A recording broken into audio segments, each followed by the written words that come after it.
ಮುಂಬಯಿಯ ವರ್ಲಿ ಪ್ರದೇಶದಲ್ಲಿ ರಸ್ತೆ ತಡೆದು ಪ್ರತಿಭಟನೆ ನಡೆಸುತ್ತಿದ್ದ ಸಚಿವನನ್ನ ಓರ್ವ ಮಹಿಳೆ ತರಾಟೆಗೆ ತೆಗೆದುಕೊಂಡದ್ದು ನಿಮಗೆ ಗೊತ್ತಿರಬಹುದು. ಪಾರ್ಲಿಮೆಂಟ್ನಲ್ಲಿ ಮಂಡಿಸಲಾದ ಮಹಿಳಾ ಮೀಸಲಾತಿ ಮಸೂದೆಯ ವಿರುದ್ಧ ವಿರೋಧ ಪಕ್ಷಗಳು ಮತ ಚಲಾಯಿಸಿದ್ದನ್ನು ಪ್ರಶ್ನಿಸಿ ಮಹಾರಾಷ್ಟ್ರದ ಬಿಜೆಪಿ ಸಚಿವ ಗಿರೀಶ್ ಮಹಾಜನ್ ಅವರ ನೇತೃತ್ವದಲ್ಲಿ ಮಹಿಳೆಯರು ಜನದಟ್ಟಣೆಯ ರಸ್ತೆಯಲ್ಲಿ ಪ್ರತಿಭಟನೆ ನಡೆಸ್ತಾ ಇದ್ರು. ಗಂಟೆಗಟ್ಟಲೆ ರಸ್ತೆ ಜಾಮ್ ಆಗಿತ್ತು. ಓರ್ವ ತಾಯಿ ತನ್ನ ಮಗುವನ್ನು ಶಾಲೆಯಿಂದ ಕಾರಲ್ಲಿ ಕರೆತಂದವರು ಜನದಟ್ಟಣೆಯಿಂದಾಗಿ ಗಂಟೆಗಟ್ಟಲೆ ರಸ್ತೆಯಲ್ಲಿ ಉಳಿದರು. ಬಳಿಕ ಅವರ ಸಿಟ್ಟು ನೆತ್ತಿಗೇರಿತು. ಕಾರಿನಿಂದ ಇಳಿದು ಸಚಿವ ಮಹಾಜನ್ ಅವರನ್ನ ತರಾಟೆಗೆ ತೆಗೆದುಕೊಂಡರು.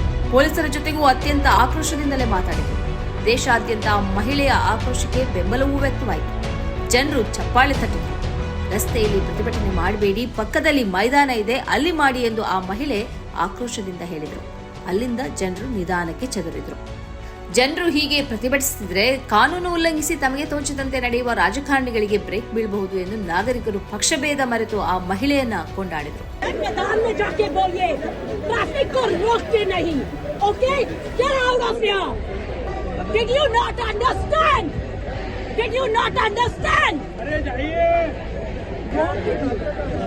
No, what is wrong with you?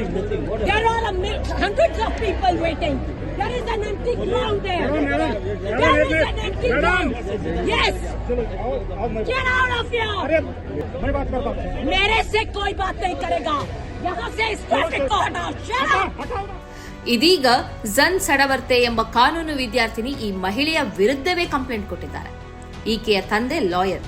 ಈಕೆ ಕಂಪ್ಲೇಂಟ್ ಏನಂದ್ರೆ ಪೊಲೀಸರ ಜೊತೆ ಆ ಮಹಿಳೆ ಆಕ್ರೋಶದಿಂದ ಮಾತನಾಡಿದ್ದಾರೆ ಎಂಬುದು.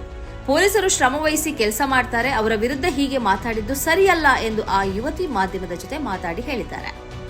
ये देखिए, आज जो 2 दिन पहले डीलिमिटेशन के ऊपर जो वुमेन्स बिल है, एक प्रोटेस्ट हो रहा था और तभी एक जो पुलिस ऑफिसर्स वहां पे काम कर रहे थे, who were working relentlessly for the people, एक महिला आती है, entitled महिला आती है, मर्सिडीज से उतरती है और जाके क्या कहती है, you to the police officers, who are you madam to come and talk against our public authorities, who are you to disrupt the public functions of this country?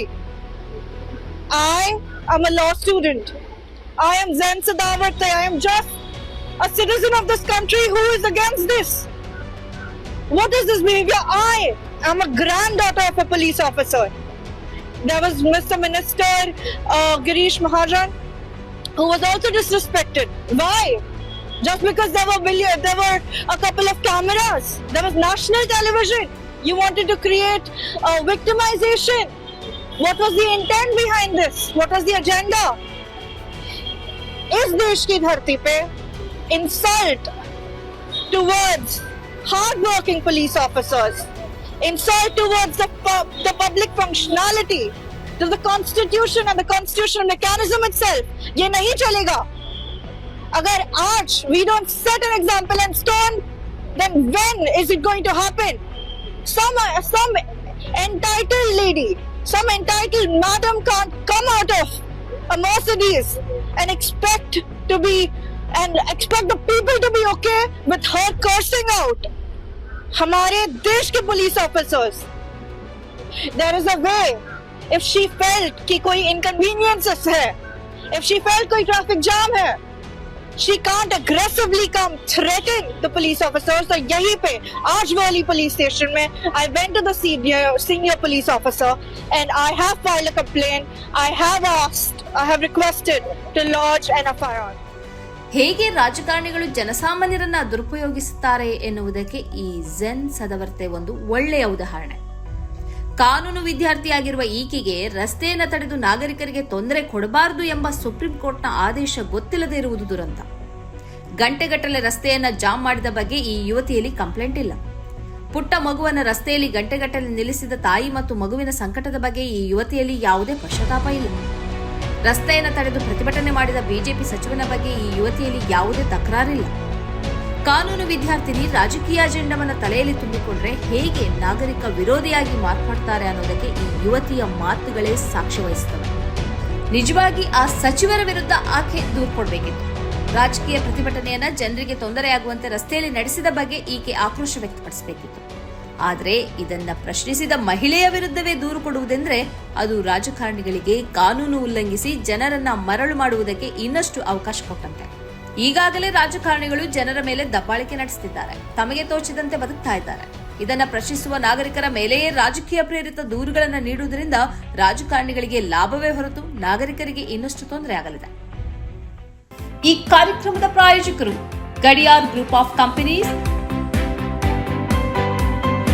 specialized in piling and shoring, engineering consultancy, firefighting, steel structures, real estate.